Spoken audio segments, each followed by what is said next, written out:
اللہ اکبر اللہ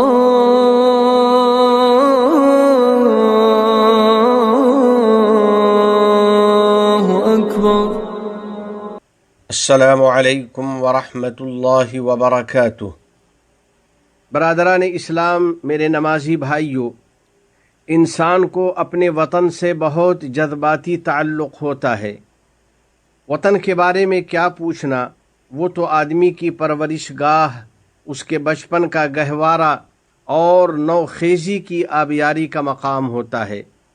اسی طرح وطن آدمی کی جواں مردی کا میدان، اس کی یادوں کا خزانہ اور اس کی امنگوں کا مرکز ہوتا ہے۔ وہ وطن کی سرزمین میں پیدا ہوتا ہے، اس کی وسعتوں میں پلتا بڑھتا ہے، اس کی نعمتوں کے چشمے سے سیراب ہوتا ہے اور اس کے امن و امان کے سائے میں زندگی گزارتا ہے۔ آدمی کے دل میں اپنے وطن کی ایسی محبت و عظمت ہوتی ہے جسے بیان کرنے سے الفاظ قاصر ہیں اور عبارتیں ان کا احاطہ نہیں کر سکتیں۔ اور یہ کوئی حیرت کی بات نہیں، کیونکہ جذبہ حب الوطنی فطرت سلیمہ کا حصہ ہے، جس فطرت پر باری تعالی نے ہمیں پیدا فرمایا ہے۔ فطرت اللہ التی فطر الناس علیہا، اللہ کی عطا کی ہوئی فطرت کی پیروی کرو جس پر اللہ تعالی نے لوگوں کو پیدا فرمایا ہے۔ الغرض اپنے وطن سے محبت، یہ وفاداروں کی خصلت ہے۔ انبیاء کرام علیہم السلام کے قلوب بھی جذبہ حب الوطنی سے معمور تھے۔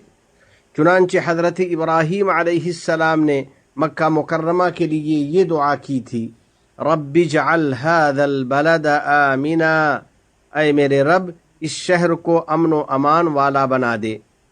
اسی طرح ہمارے نبی، ہمارے حبیب صلی اللہ علیہ وسلم اپنے وطن مکہ مکرمہ سے بے انتہا محبت فرماتے۔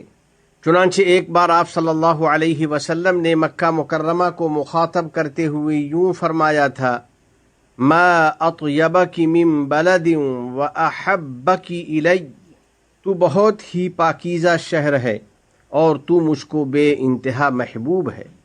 ایسے ہی مدینہ منورہ سے بھی رحمت عالم صلی اللہ علیہ وسلم کو بہت گہرا اور جذباتی تعلق تھا۔ چنانچہ سفر سے واپسی کے وقت جب مدینہ منورہ کے مکانات نظر آنے لگتے تو آپ صلی اللہ علیہ وسلم اپنی اونٹنی کی رفتار بڑھا دیتے اور مدینہ منورہ سے محبت اور شوق کا اظہار فرماتے۔ اللہ کے نیک بندو، میرے عزیز دوستو، اگر امارات جیسا وطن ہو اور یہاں جیسے عادل حکمراں ہوں تو پھر کیا کہنا۔ بہرحال وطن تو وطن ہی ہوتا ہے، اس کی سربلندی میں آپ کی سربلندی ہے، اس کی قوت و شوکت میں آپ کی قوت و شوکت ہے۔ بلا شبہ آپ کا وطن آپ کی گردنوں میں ایک امانت ہے۔ فَلْيُؤَدِّ الَّذِي اؤْتُمِنَ أَمَانَتَهُ، پس جس کے پاس کوئی امانت رکھی گئی ہے تو وہ اپنی امانت ادا کر دے۔ لہذا ہر آدمی کو اپنے طور پر یہ امانت ادا کرنی چاہیے۔ پس جو طالب علم اپنے وطن سے محبت کرتا ہے وہ علم حاصل کرنے اور معلومات بڑھانے میں خوب محنت کرتا ہے اور یہ دعا کرتا رہتا ہے، وَقُلْ رَبِّ زِدْنِي عِلْمًا، اور آپ یہ دعا کرتے رہیے کہ اے میرے رب میرا علم بڑھا دے۔ اسی طرح وہ اپنی صلاحیتوں کو پروان چڑھانے اور اپنے شعور کو پختہ کرنے کی کوشش کرتا ہے تاکہ وطن کی سربلندی اور ترقی میں اضافہ ہو اور دنیا میں اس کا نام روشن ہو اور ہر میدان میں اس کا پرچم بلند رہے۔ اور مخلص طالب علم ہمیشہ باری تعالیٰ کا یہ فرمان یاد رکھتا ہے، یرفع اللہ الذین آمنوا منکم والذین اوتوا العلم درجات، تم میں سے جو لوگ ایمان لائے ہیں اور جن کو علم عطا کیا گیا ہے، اللہ تعالیٰ ان کے درجات بلند فرما دے گا۔ اسی طرح ایک محب وطن ملازم اپنی ذمہ داریاں بحسن و خوبی انجام دیتا ہے، اپنا کام اچھی طرح کرتا ہے اور اپنی ڈیوٹی کے اصول و اخلاقیات کی پابندی کرتا ہے۔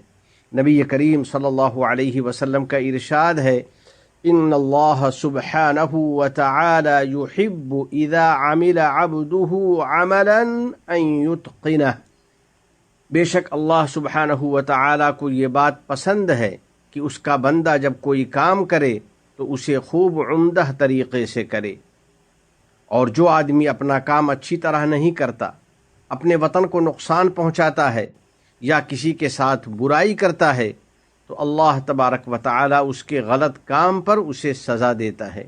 رسول اکرم صلی اللہ علیہ وسلم کا فرمان ہے، من ضار اضر اللہ بہ، جس نے کسی کو تکلیف پہنچائی تو اللہ تعالیٰ اسے تکلیف پہنچائے گا، یعنی جیسی کرنی ویسی بھرنی، بس وہ جیسا کرے گا اللہ کی طرف سے اسے ویسا ہی بدلہ ملے گا۔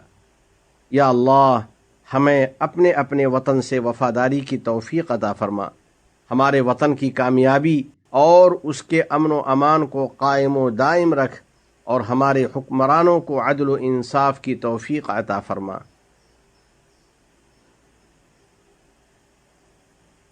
اپنے وطن سے محبت و وفاداری کرنے والوں، وطن کی حفاظت اور اس کا دفاع ایک مقدس فریضہ ہے، اور یہ شریعت کا ایک بنیادی حکم ہے۔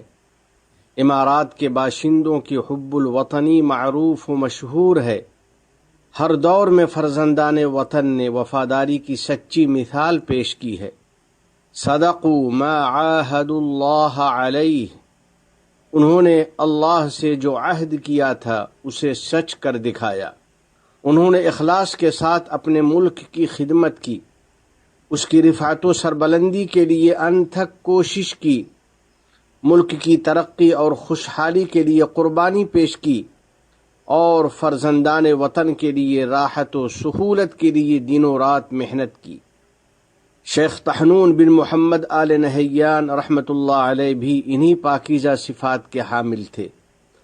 وہ ملک کی ترقی اور اس کے اتحاد کی بنیاد میں شیخ زائد رحمۃ اللہ علیہ کے ساتھ تھے، اور پوری حکمت، جاں فشانی اور تندہی کے ساتھ ملک کی رفعت و سربلندی کے لیے کوشاں تھے۔ ملک و ملت کے لیے ان کے لافانی کارنامے اور ان کے انمٹ نقوش اس کی گواہی دے رہے ہیں، اور انسانیت کی بھلائی کے لیے ان کی خدمات اس پر واضح ثبوت ہیں۔ انہوں نے بے شمار مسجدیں بنوائیں، تعمیر و ترقی کے بہت سارے منصوبے مکمل کیے، اور بے شمار عطیات و خیرات کا اہتمام کیا۔ ہم رب ارحم الراحمین سے دعا کرتے ہیں کہ وہ شیخ طحنون بن محمد پر اپنی رحمتیں نازل فرمائے، ان پر اپنا خصوصی فضل و کرم فرمائے، انہیں جنت میں اعلیٰ مقام عطا فرمائے، اور جملہ آل نہیان کو صبر جمیل عطا فرمائے۔ بلا شبہ باری تعالی بڑا مہربان نہایت رحم والا ہے۔ فرمائے اور اس کے عوام اور یہاں مقیم افراد کو کامیابی اور سعادت مندی عطا فرمائے۔ الہ العالمین اپنے احکام اور نبی کریم صلی اللہ علیہ وسلم کی سنتوں سے محبت نصیب فرما اور ان پر عمل آسان فرما۔ ہمیں اور ہماری اولاد کو علم نافع اور عمل صالح کی توفیق عطا فرما۔ تمام گناہوں اور ہر قسم کی خرافات سے ہم کو بچا لے۔ ہمارے والدین، عزیز و اقارب اور پوری امت مسلمہ کی مغفرت فرما۔ ہمارے تمام مرحومین کو جنت الفردوس میں جگہ عطا فرما۔ ہم پر باران رحمت نازل فرما۔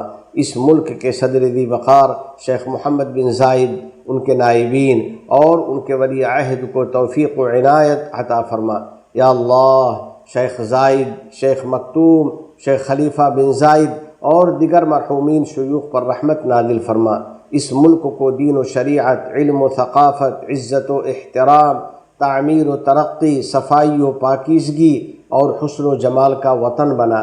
متحدہ عرب امارات اور عالم اسلام سمیت پوری دنیا کو امن و امان کا گہوارہ بنا۔